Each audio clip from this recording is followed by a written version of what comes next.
Pessoal, continuando nosso conteúdo da disciplina aí, é, distribuição normal, a gente vai falar um pouco agora. Eu vou falar um pouco sobre a distribuição normal e depois vou fazer alguns exemplos, certo? Uma variável aleatória contínua, ela tem uma distribuição normal, a gente chama de distribuição normal, se a sua função de densidade é dada por essa fórmula aqui, né? De antemão já vou enfatizar que vocês não vão precisar decorar essa fórmula, certo? Mas ela é uma fórmula que a gente vai ver depois, que ela vai apresentar, gerar algumas consequências a essa distribuição e, consequentemente, isso a gente dá o nome de normal, né? Se a gente analisar essa expressão, a gente vai ver que essa função de densidade e probabilidade ela depende de dois parâmetros, que são eles a média e o desvio padrão. Então, essa função ela depende só dos dois. Outras características importantes dessa função. Representação gráfica vai ser assim, né? Então, observa que ela é simétrica em relação à média, né? Então, a mesma distribuição que a gente tem anteriormente, a gente também tem posteriormente à média. Então, ela é simétrica. Ela tem a forma de um sino, né? Quando x tende a mais ou menos infinito, a função tende a zero, que é o comportamento que a gente pode ver aqui, ó, né, nas extremidades. Esse ponto aqui, que é a média, né, ele é o ponto máximo. Nesse ponto a função vale isso, porque se eu colocar isso aqui nessa fórmula, né, x menos a média, fica média menos a média, que dá zero. Exponencial de zero é 1. 1 vezes isso aqui vai dar isso aqui mesmo, né? E esses pontos aí que são pontos de inflexão, né, que a gente estuda aí no cálculo, é o ponto onde tem a mudança de concavidade, né? São só algumas características dessa curva que a gente chama de curva normal. Por exemplo, os pesos de recém-nascidos é uma variável aleatória contínua, né? Então vamos pensar que a frequência de 5.000 pesos de recém-nascidos é dada por esse histograma. Observa que ele tem um comportamento, né, que ele sugere essa curva conhecida como curva normal ou curva gaussiana, né? Se você observar a distribuição, ela sugere um comportamento como esse, né? Então, isso seria uma distribuição normal, né? Então, a função densidade, né, de probabilidade para essa variável aleatória, ela teria esse formato da distribuição normal.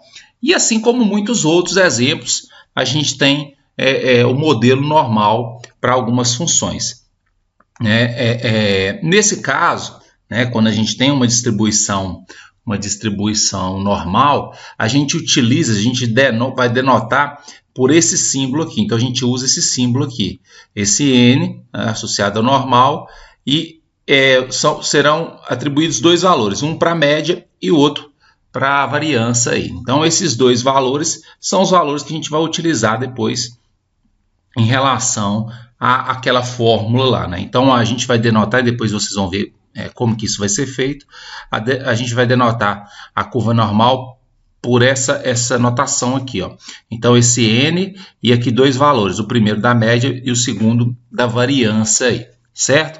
Então, por exemplo, essa fórmula aqui a gente vai substituir ela por isso aqui. Vocês não vão precisar guardar, é só saber identificar que esse primeiro valor é o valor da média e esse segundo valor é o valor da variância, né?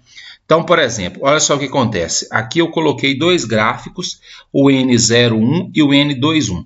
Observa que o N01 ele tem média zero.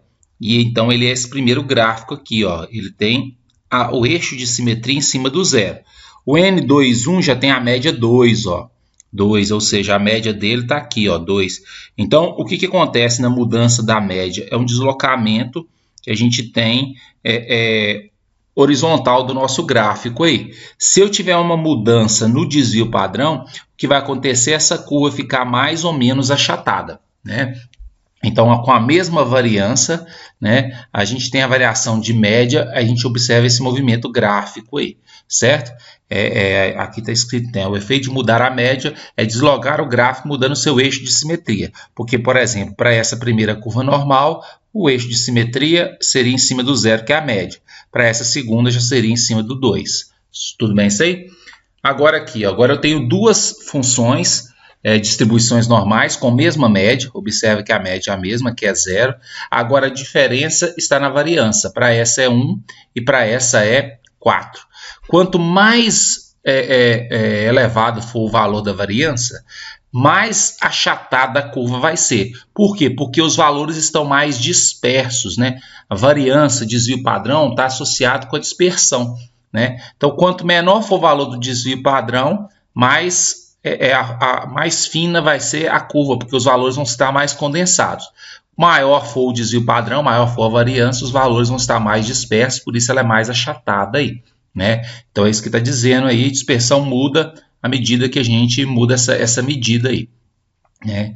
E aqui está falando só essa questão de ser mais espaçada ou menos espaçada aí. A tabela da normal padrão. Então, na verdade, vocês vão perceber que vocês não vão precisar usar a fórmula para fazer as contas, mas você vai precisar usar uma tabela. Então, eu vou mostrar aqui como que a gente utiliza essa tabela para fazer o cálculo de probabilidades referentes à distribuição normal, né? Então, o cálculo dessas áreas envolve métodos numéricos mais complexos. Então, para facilitar, a gente faz o uso dessa tabela. Por exemplo, vamos calcular a probabilidade, né, do valor estar entre 0 e 1,22, certo? Então, olha só. Então, aí eu tenho uma distribuição normal e eu quero calcular a probabilidade de estar entre 0 e 1,22. O 1,22 está aqui, ó. Então, eu quero calcular isso aqui, né? Então, a probabilidade é o cálculo dessa área aqui, né? Como a área não é a área geometricamente conhecida, a gente teria que usar a integral, e a integral aqui seria um tanto quanto complicado. Então, a gente usa a tabela. Então, a gente vai usar a tabela da normal. Então, a tabela é alguma coisa desse tipo aqui, ó, né? Então, você vai ver o seguinte, olha só. Qual que é a probabilidade de estar entre 0 e 1,22, né? Então, aqui, ó, valores de P. Então, aqui eu coloquei a fórmula, né? Nesse exemplo aqui, ó, o Z final vale 1,22. Esse Z minúsculo ele vale 1,22. E é aí que a gente faz a conta, ó, né? Então, a probabilidade nessa primeira tabela, ela é sempre calculada de 0 até um valor. E aí você vai utilizar esse valor. Então, isso aqui é a forma padrão da probabilidade. Ó, então, começa sempre no 0 e vai até um determinado valor. E esse determinado valor é que você vai utilizar aqui na tabela. 1,22. Então, esse 1,2 primeiro aqui, ó, esse 1,2, eu olho ele aqui, ó. Então, aqui é a casa inteira e a primeira decimal. Então, a casa inteira é 1, a primeira decimal é o 2, certo? Aqui na de cima é a outra decimal. A outra decimal é 2. Então, eu venho aqui, ó. Então, eu desço aqui, venho aqui, e aí o valor da probabilidade vai ser esse aqui, ó. Então, essa probabilidade é igual a 0,38877 aí. Então, é uma forma mais fácil de calcular a probabilidade usando a tabela. Então, nessa tabela aqui, é sempre a probabilidade entre 0 e um valor qualquer, certo? E esse valor qualquer é o valor que vai ser referência para a utilização da tabela. No nosso exemplo, esse valor é 1,22. Então, eu pego esse valor, olho a sua casa inteira e a primeira decimal, isso eu olho nesse canto aqui, como é 1,2, 1,2. Pego a próxima casa decimal e olho aqui, ó, que é o 2. Então, junto os dois aqui, esse valor é o que eu estou trabalhando com ele aí.